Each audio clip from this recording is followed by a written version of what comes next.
Hello, everyone, and thanks for joining us for Access City Council. I'm your host, City of Las Vegas Communications Director David Riggleman. Coming up on this show, new honorees at the Historic Westside Legacy Park, new housing at Symphony Park, and celebrating Juneteenth. Here to talk about these topics and much more is the councilman who represents Ward 5. You know who it is, Mr. Cedric Crear. Welcome back. How are you? Mr. Riggleman, I'm great. It's always so hard to believe that 6 weeks goes by. We say that. And here we are again, and then we go through all the things we have going on, and we're like, my goodness, we did all that stuff. Busy. Yeah. You've been busy. I think every single show that I've been on, we've made that exact same statement. Well, because you've been busy. Because it is. Well, when you see the show today, everybody. Yeah, you've been doing a lot. It's a lot going on. So, which is great. Right. You know, the community loves all the stuff we have going on. I love doing it. So once again, it's great to lead the charge for Ward 5. And we love telling everybody about it as well. So first of all, we'll tell you where Ward 5 is located. Maybe you're not exactly sure. Ward 5, of course, is right in the center of the city. And of course, it encompasses some of our downtown, which is very cool, but it really also extends all the way out to the northwest. So, Councilman, we say this each time, but very diverse ward geographically, goes from, clear into the downtown area all the way out to the northwest. It does. Look, we have a very diversified ward. You've got 3 area commands: downtown area command, Bowling area command, northwest area command. We have just a wide variety of a rural area. We've got a very touristy area in downtown. We have the Historic Westside. We've got Symphony Park. Right. We've got, my goodness, Lake Mead Rainbow. Look, you got a Best Buy and a Chick-fil-A right across the street from each other. So, and you represent it all. I do. You do. I do, and it's great. Well, we just opened up a new Nordstrom's rack right in the Best of the West shopping center. That's right there, and that's it's right there on Rainbow. It is right there on Rainbow and Lake Mead, right next to Best Buy. My wife found that pretty quickly. Yeah. She did. Yes. Welcome to Ward 5 Nordstrom Rack. So, well, Councilman, a lot going on. One of the landmarks in Ward 5 is the Historic Westside Legacy Park, which is very cool. And you posted this on Facebook. You said, reflecting on an unforgettable morning at the Historic Westside Legacy Park 2023 inductee ceremony. Yeah. And Councilman, is this the second class This to be is inducted? the third class that we've had. Wow. And another great slate of individuals that have come in that ranges from Sammy Armstrong, who used to own R&R Bus Company, Ray and Ross Bus Company, which I worked for. I cleaned buses at night. Wow. Mr. Armstrong gave me a job. And then you've got Claude Perkins, Dr. Perkins, who was the first black superintendent of schools. You can see right there, we named a plaza after former councilman and former commissioner Lawrence Weekly, who is so instrumental in so many things going on, including the park there. So it's the Dr. Lawrence Weekly Plaza at the Historic Westside Legacy Park, which we're really excited about. Wow. The inductees this time, too. This brings the number to how many now, Councilman? So we've had about 36 the first time, 22 and 16. So we're getting up there. Wow. And I urge people to still put the applications in, even if you didn't get in this year. I urge you, if you still looking for yourself, family member to come in, then I would urge you to continue to put the applications in, because we're going to be taking nominations every year. We're going to be inducting people every year around June. We saw Claude Perkins. Tell us about Claude Perkins. So Dr. Perkins was the first black superintendent of schools, and I didn't realize until recently, at the Historic Westside School, we have a design center, and we have a whole timeline of the Historic Westside. The desegregation of the Strip in 1960, signed the Moulin Rouge Agreement, but it wasn't until 1972 that we integrated the school system, which I didn't realize. Well, I didn't either. I had no idea. No idea. And as the first person, one of the first cohort of kids going into school around that time, I had no idea. And Dr. Perkins told me, which I'd known in my entire life, but he said that he was sent out to Las Vegas in order to integrate the school system. Wow. In 1972. In 1972. Wow. Which is not that long ago. No, it's certainly not. Yeah. And that's a fact. I've been here many years. You've born and raised here. Yep. I did not know that either. I did not realize that. And, me growing up, I went to school, Mabel Hogard Kindergarten, integrated school system.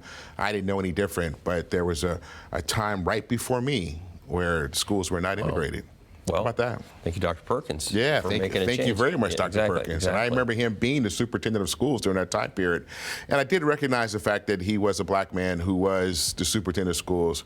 I did realize that that was a big deal. But he's not really until you get older that you truly understand the magnitude of what that was all about. Exactly, exactly. You get that perspective, especially that historical perspective. You get that perspective. Yeah, of everything.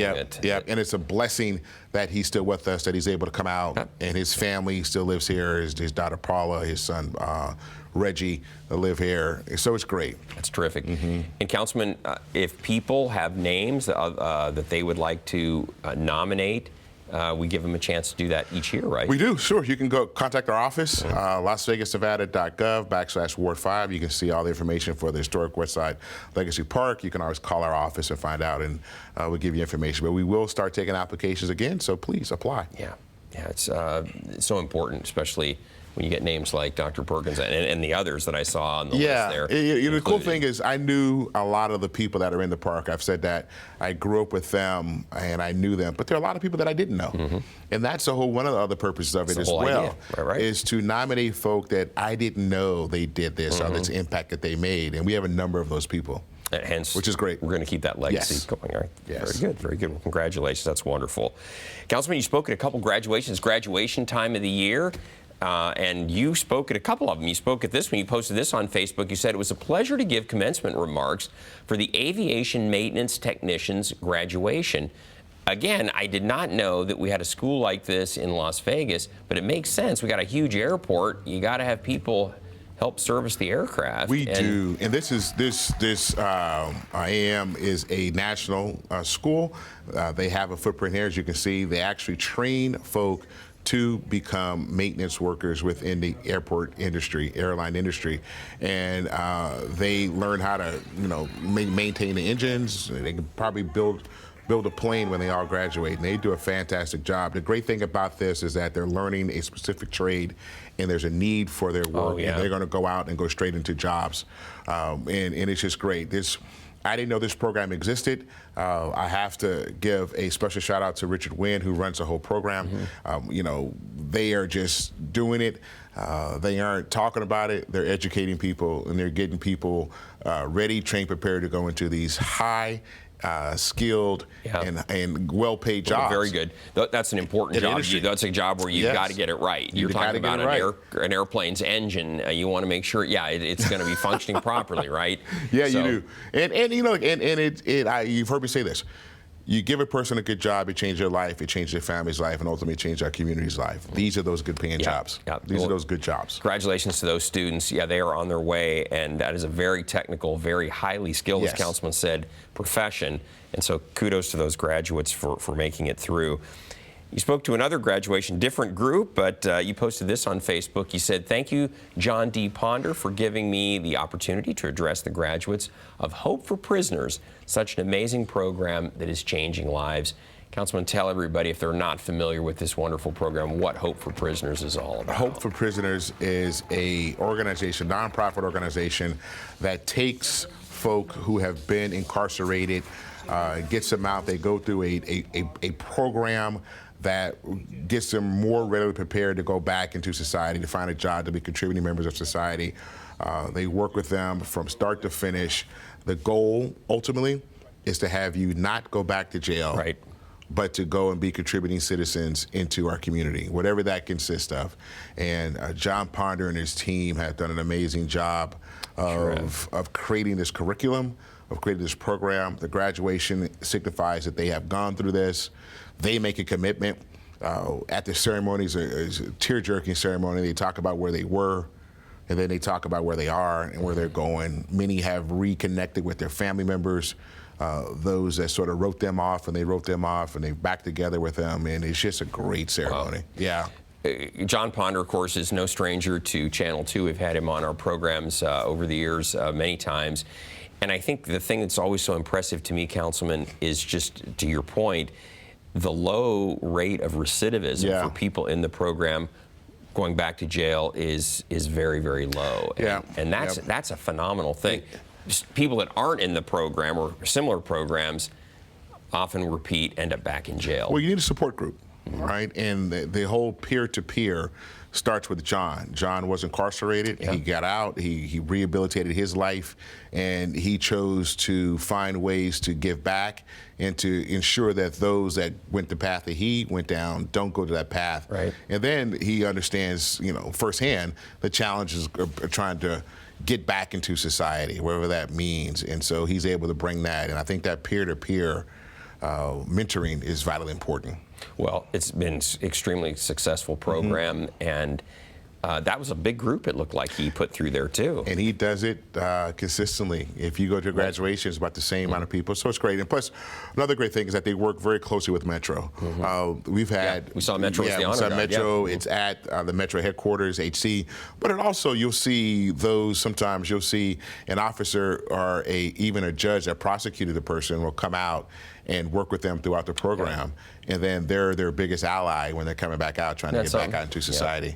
It shows you the humanitarian side of law enforcement, if that it's not just about we're trying to arrest you and put you in jail.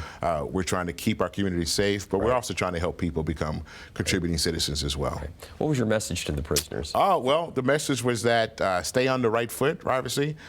The hustle is real, right? There's good hustle and there's bad hustle. You know what bad hustle is all about.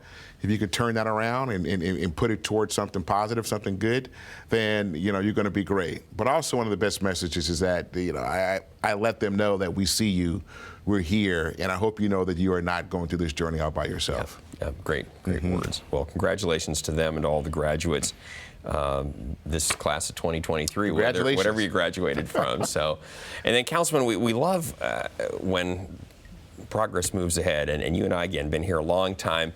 Symphony Park used to be the rail yard. It used to be a big old rail yard, and then it was a super fun site because of all of the fuel that had leaked down into the soil. Well, now it's the home of the Smith Center, Children's Discovery Museum, the Ruvo Center, and another new addition, and you posted this on Facebook. This is really great. You said, celebrating a new era of luxury living in downtown Las Vegas. Today's groundbreaking ceremony marks the beginning of 2 new projects encompassing 5 acres in Symphony Park. And Councilman, when I first came to town, if you'd have told me we'd have had luxury living on the rail yard, I would have laughed hysterically. But here we are. Look at this. I tell you, once again, you got to start with Mayor Oscar Goodman with his vision for Symphony Park, with Mayor Carolyn Goodman continuing that legacy and seeing what it is today.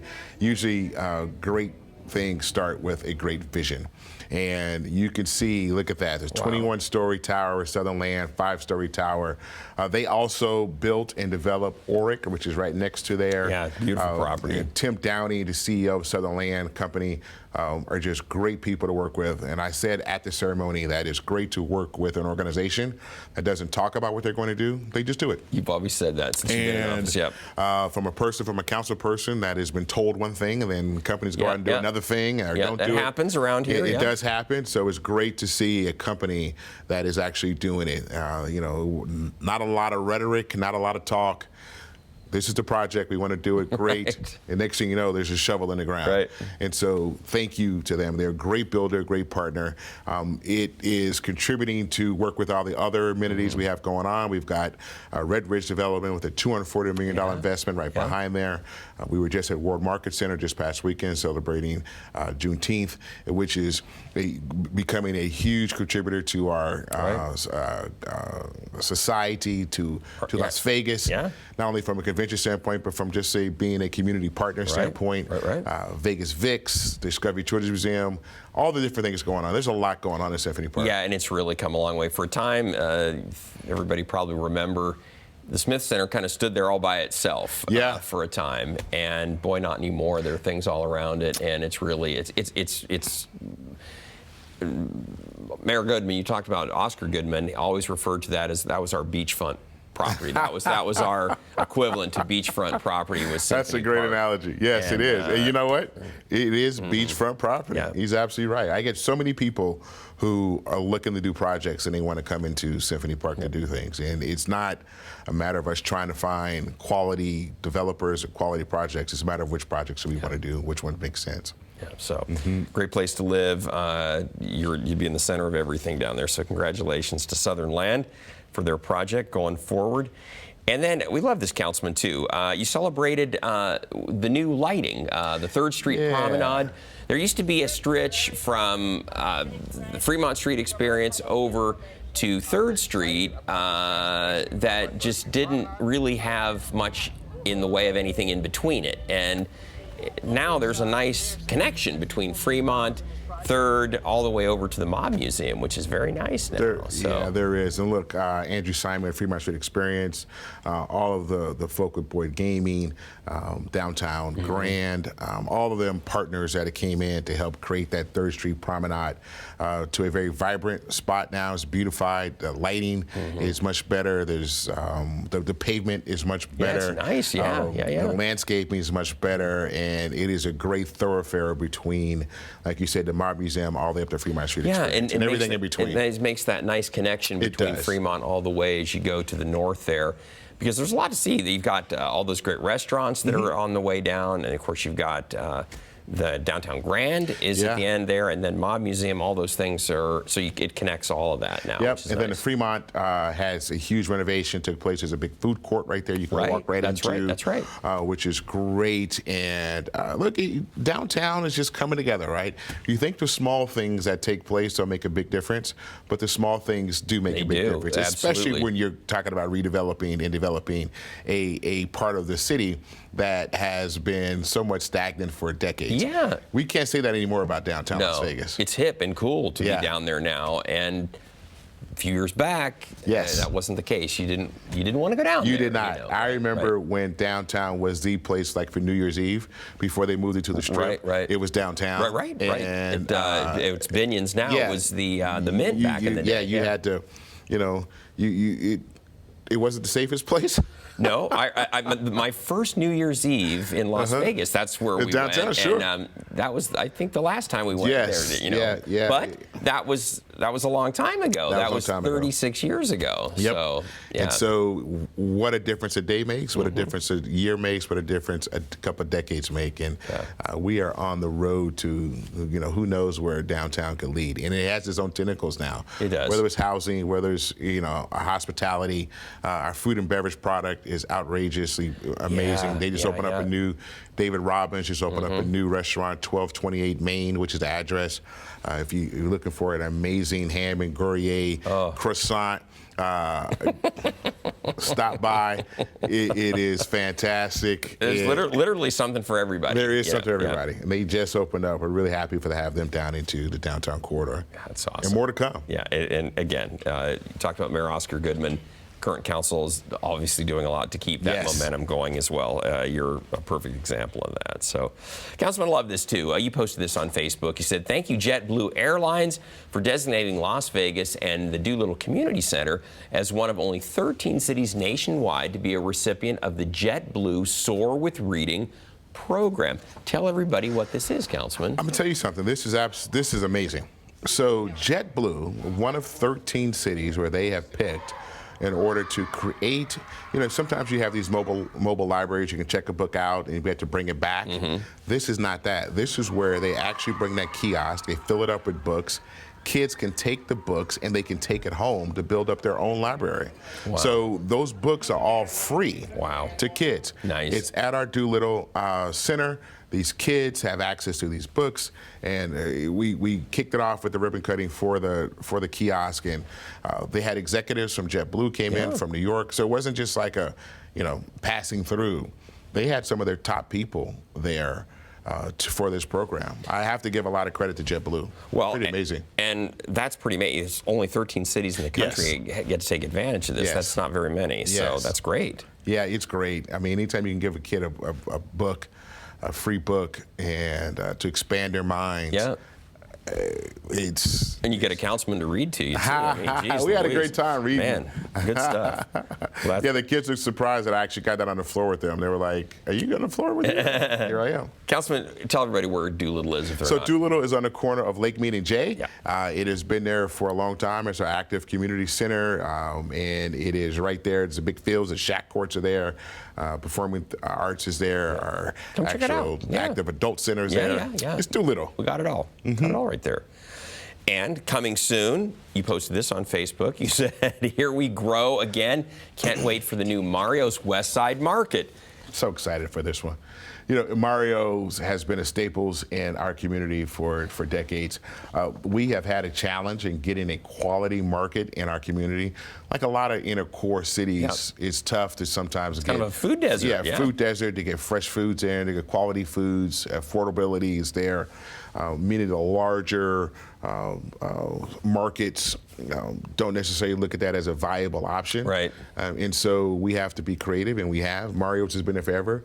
Mario's is going to go inside of the old CVS store. They remodel it now as we speak. Know what you mean. It is under a huge renovation. You saw the picture on the poster. And they're going to move in this year. So we got a sign going up. It must be happening. Yeah, with the sign makes it real. All right.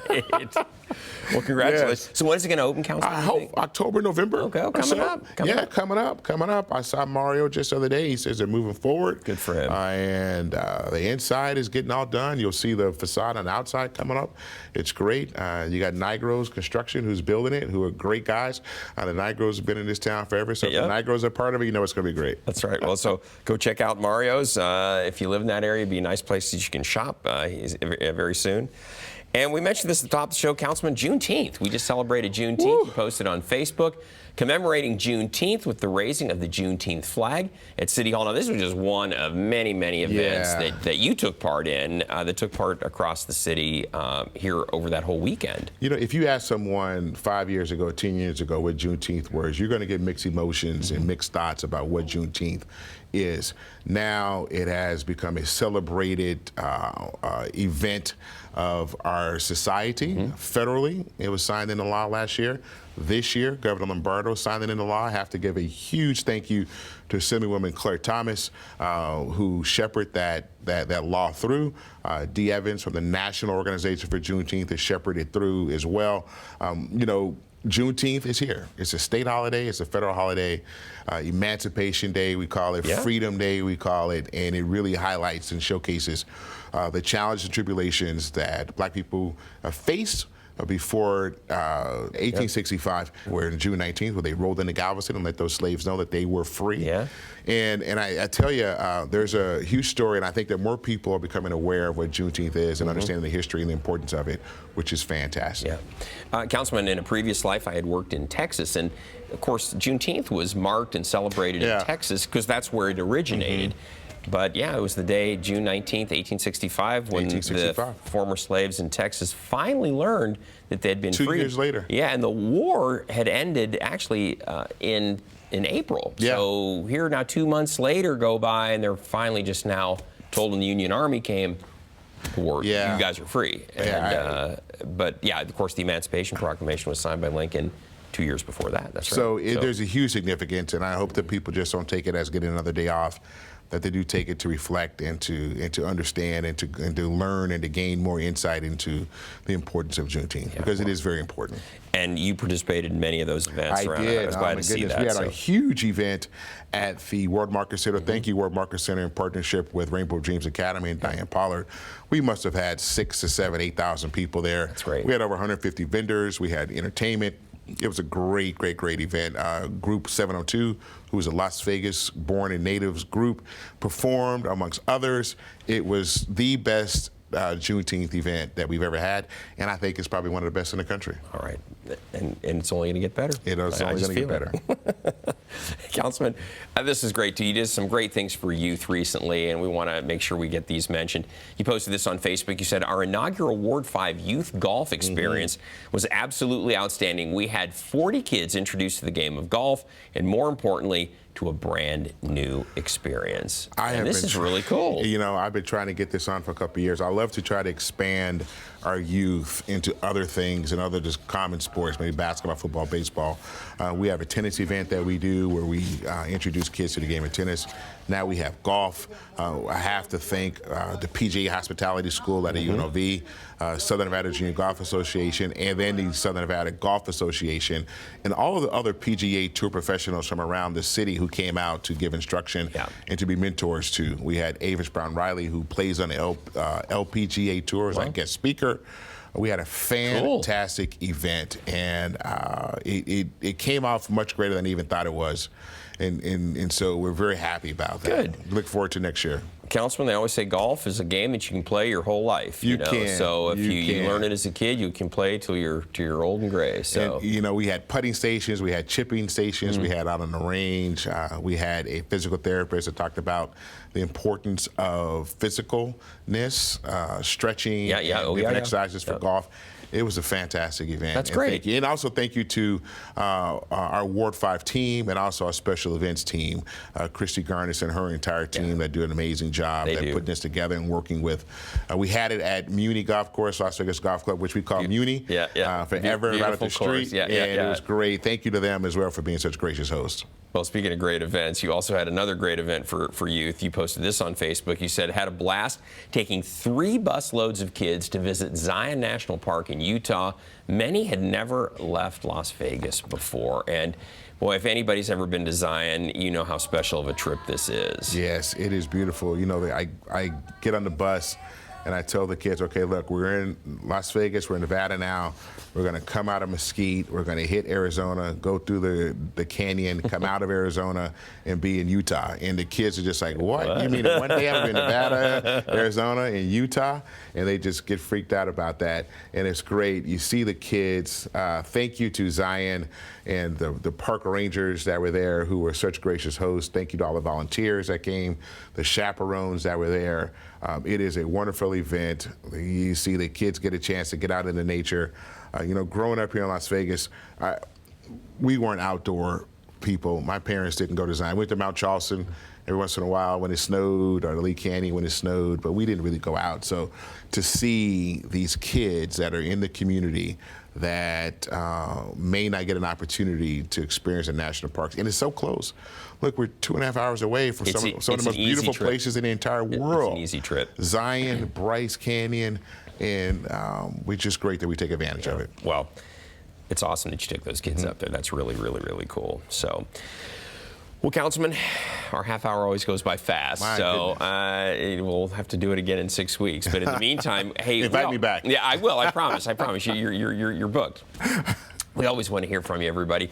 So if you have something you'd like to share with Councilman Crear, you can find him on Facebook and Twitter and Instagram. Now you can also contact him by picking up the phone, 702-229-6405, or send him an email. His address is ccrear@lasvegasnevada.gov, and he or one of his great staff will get right back to you. So, again, Councilman, great job. Thank you. Going on. There's going to be a lot going on for the next show. There is. Big summer planned. We have a lot going on, and it's hard to believe that it's already June. Soon to be July. Kids are out. They're working, interning, and doing good stuff. And, it's just great. Great to have another summer in Las Vegas. Yeah, exactly right. We'll have you back in 6 weeks. Great to have that. And folks, don't miss our next show beginning on June 29th with Councilwoman Nancy Bruni. You can now catch all of our KCLV shows on Apple TV, Roku, and Amazon Fire. Also, look for our QR code during the closing credits of this show to sign up for our newsletter. And don't forget, you can watch us live on the internet at kclv.tv. Thanks for watching, everyone. We'll see you next time around.